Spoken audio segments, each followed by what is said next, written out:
کھانا پینا بند کر لو، روزہ بند کر لو، ابھی اذان اس کے 5 منٹ بعد ہوئے گی، اور لوگوں کو پہلے سے باؤنڈ کر دیا جاتا ہے. یہ شریعت کے خلاف ہے. اللہ کے رسول صلی اللہ علیہ وسلم کی حدیث ہے سنن ابی داؤد کے اندر کہ آپ کو بلال کی اذان جو ہے وہ سحری کھانے سے روک نہ دے. اگر تمہارے برتن کے اندر کوئی چیز موجود ہے تو تم جب تک اسے ختم نہ کر لو تم کھاتے رہو. اذان ختم بھی ہو جائے اور وہ آپ کے پلیٹ میں یا برتن میں موجود ہے تو آپ کھا سکتے ہیں اذان ختم ہونے کے بعد بھی، لیکن اس کو پھر معمول نہیں بنانا. کبھی کبھار ایسا ہوتا ہے تو یہ سنت سے ثابت ہے، جائز ہے. اسلام میں بہت ساری آسانیاں ہیں. صحیح البخاری کی حدیث ہے یسروا ولا تعسروا، آسانی پیدا کرو مشکلات نہ پیدا کرو. الحمدللہ وحدہ لا شریک لہ والصلاة والسلام علی من لا نبی بعدہ وعلی آلہ واصحابہ الذین اوفوا عہدہ. اما بعد، اللہم صلی علی محمد وعلی آل محمد کما صلیت علی ابراہیم وعلی آل ابراہیم انک حمید مجید. اللہم بارک علی محمد وعلی آل محمد کما بارکت علی ابراہیم وعلی آل ابراہیم انک حمید مجید. معزز حاضرین و سامعین، شریعت اسلامیہ میں آسانی ہی آسانی ہے، مگر آسانی کا مطلب شریعت طیبہ کی حدود کو پھلانگنا ہرگز نہیں ہے. روزہ جیسی عبادت میں جہاں آسانی کو مد نظر رکھنا ہے وہاں مسلمانوں کے روزہ کی حفاظت کرنا بھی ضروری امر ہے. علامہ صاحب نے ابو داؤد شریف سے ایک روایت شروع کی اور اس کو مکمل کیے بغیر ہی دوسری روایت کی طرف چلے گئے.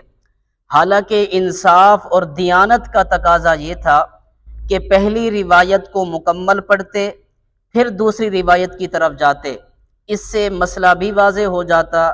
لیکن علامہ صاحب کا مقصود ہی کچھ اور تھا، اس لیے یہ کھیل کھیلا. آئیے اب ہم ان دونوں روایتوں کو دیکھتے ہیں. پہلی روایت حضرت عبداللہ بن عمر، حضرت عبداللہ بن مسعود وغیرہ رضی اللہ عنہم سے ہے، جس کا مفہوم یہ ہے کہ نبی محترم صلی اللہ علیہ وسلم کے دور میں 2 مؤذن ہوتے تھے. نمبر 1 حضرت بلال رضی اللہ عنہ جو رات کو اذان دیتے تھے، یعنی رات ابھی باقی ہوتی، سحری کا وقت ابھی باقی ہوتا تو وہ اذان دیتے تھے، جس کا مطلب یہ ہوتا کہ جو لوگ قیام اللیل میں مشغول ہیں وہ گھروں کو لوٹ جائیں اور جو ابھی سو رہے ہیں وہ بیدار ہو جائیں. اس اذان کے حوالے سے رسول مکرم صلی اللہ علیہ وسلم نے فرمایا کہ بلال رات کو اذان دیتے ہیں بس تم کھاتے پیتے رہو. دوسری اذان حضرت عبداللہ بن ام مکتوم رضی اللہ عنہ ایک نبینا صحابی دیتے تھے، جس کے بارے میں سرکار دو عالم صلی اللہ علیہ وسلم نے فرمایا کہ بلال رات کو اذان دیتے ہیں پس تم کھاتے پیتے رہو یہاں تک کہ ابن ام مکتوم کی اذان سنو، یعنی اس وقت سحری کا وقت ختم ہو جاتا ہے. یہ روایت مسلم شریف اور ابو داؤد شریف کے اندر موجود ہے. دوسری روایت جس کی طرف علامہ صاحب چلے گئے وہ روایت ابو داؤد شریف کی ہے، جس میں حضرت ابو ہریرہ رضی اللہ تعالی عنہ فرماتے ہیں کہ رسول پاک صلی اللہ علیہ وسلم نے فرمایا کہ جب تم میں سے کوئی اذان سنے، کون سی اذان؟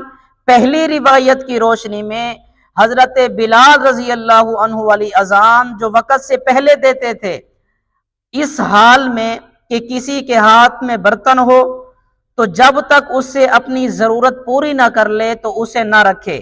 اب آپ ہی انصاف سے فرمائیں کہ سحری کا وقت ختم ہونے اور اذان ہو جانے کے بعد کھانے کی گنجائش نکلتی ہے. اس روایت سے یہ صاف معلوم ہوتا ہے کہ یہاں وقت سے پہلے ہونے والی حضرت بلال رضی اللہ عنہ کی اذان کے وقت کھانے کی اجازت دی گئی ہے.